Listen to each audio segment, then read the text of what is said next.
Hello बच्चों, आपका A to Z अभ्यास में स्वागत है। अपन अर्थशास्त्र का 8वां चैप्टर पढ़ने जा रहे हैं, कक्षा 11वीं का। तो पहला अपना क्वेश्चन क्या दे के रखा है? प्रश्न तीसरा, क्षेत्रीय और आर्थिक समूह के बनने के 4 कारण लिखें।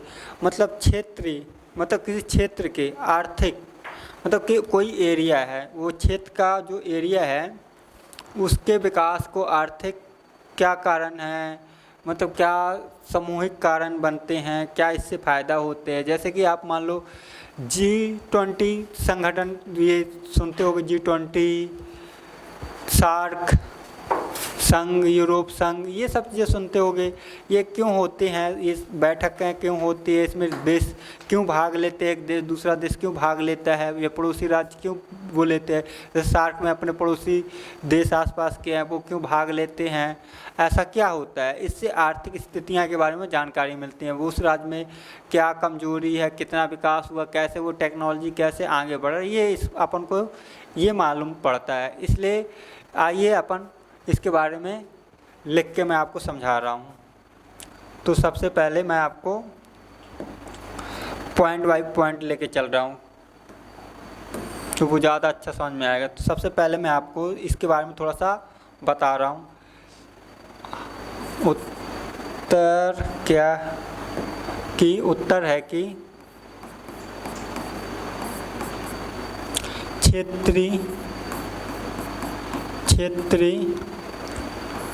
क्षेत्रीय और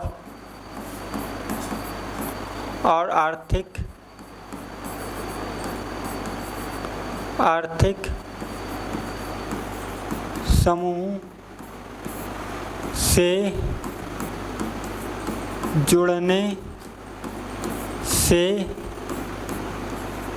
अनेक या अन्य फायदे, या अनेक लिख सकते, या अनेक फायदा है। जैसे कि सबसे पहले है कि ये कोई संघ, एक मतलब राष्ट्रीय संघ, मतलब क्षेत्रीय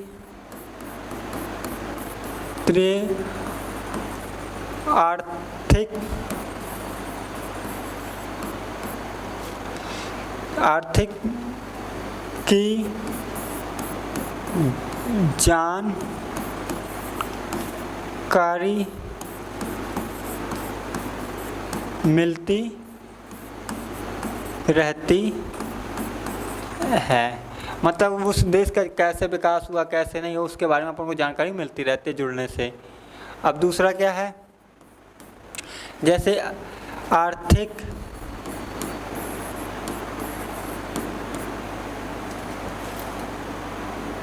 की जानकारी के लिए हम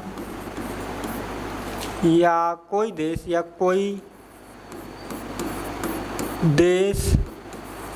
संघ का निर्माण करता है। मतलब कोई संघ या संगठन का निर्माण करता है। संघ हो गया या संगठन जैसे कि मान लो क्या G20 हो गया। G20 में मतलब 20 देश भाग लिए होते, जुड़े होते हैं। G20 हो गया। सार्क हो गया, जिसमें सार्क का मतलब तो 7 देश थे, अब 8वां देश शामिल हुआ सार्क में। ये सब भाग लेते, तो इससे क्या प्रॉफिट होता है एक देश को दूसरे देश से, इसके बारे में पता चलता है। मतलब बैठक होती हैं, इससे अपन को ये जानकारी प्राप्त हो जाता है वहाँ की अर्थव्यवस्था कैसी है, वहाँ की क्या क्या विकास हुआ, क्या टेक्नोलॉजी में अपनी कमी रह गई, एक दूसरे के बारे में जान जाते अच्छे से। उसके अंदर क्या शक्तियाँ हैं, क्या कमियाँ हैं, अपन जानते हैं उसके बारे में।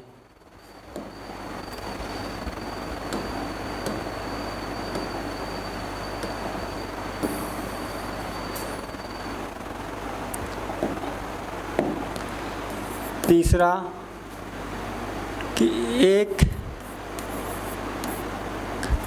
संगठन के जुड़ने से हमें उस देश के बारे या उसकी शक्ति या शक्तियों और कमजोरी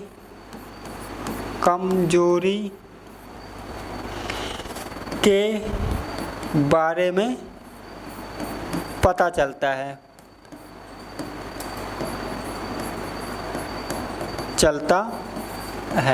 मतलब तो अपन किसी देश के संगठन के साथ जुड़ते, जैसे हो गया सार्क में 7 देश थे, अब 8 हुआ है, तो उसके बारे में अपन तब बैठक होती, संगठन होता है या इसमें भाग लेते हैं, तो वो देश के बारे में पता चलता है, इसके पास क्या शक्तियां हैं, क्या कमजोरियां हैं, ये चीज़ों का पता चलता है।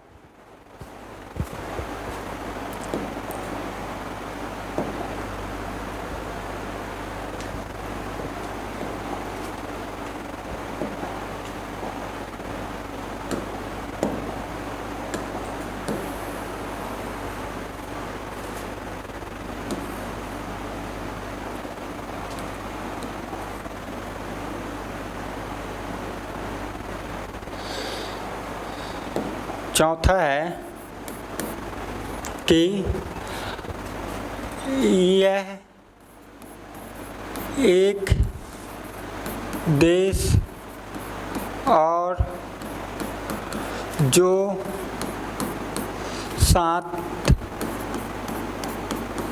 में संगठित है या संगठन है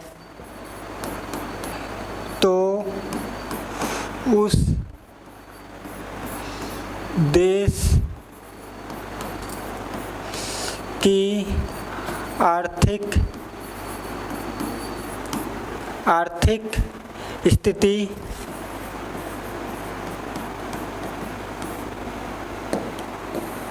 स्थिति में सुधार आता है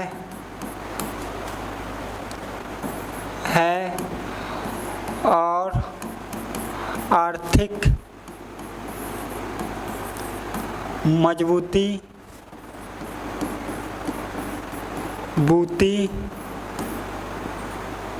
बढ़ती है मतलब ये बहुत सारे फ़ायदे होते हैं। मतलब एक देश को दूसरे देश के बारे में जानकारी मिलती है, उसके पास क्या है क्या नहीं है, क्या कमजोरी है, ये सब चीज़ें अपन को प्राप्त होती रहती हैं, ऐसा होता है। इसलिए आर्थिक जो भी हैं, मतलब तब कोई संगठन बनता है, जैसे एक संघ हो गया, G20 हो गया, ऐसे बहुत सारे संगठन चलते हैं, तो वो एक देश, उसमें एक दायरा होता है, ये देश में इतने ही जुड़ेंगे या फिर ये आसपास के सीमा वाले जुड़ेंगे, ऐसा एक संगठन होता है। फिर उसके बारे में अपनी राय रखते हैं, उस राष्ट्र वो अपने देश के बारे में बताता है, वो अपने देश के बारे में क्या टेक्नोलॉजी नहीं है, क्या करें क्या ना करें, वो देश के विकास के लिए होता है। मतलब ये देश अपना विकास करने के लिए होते हैं।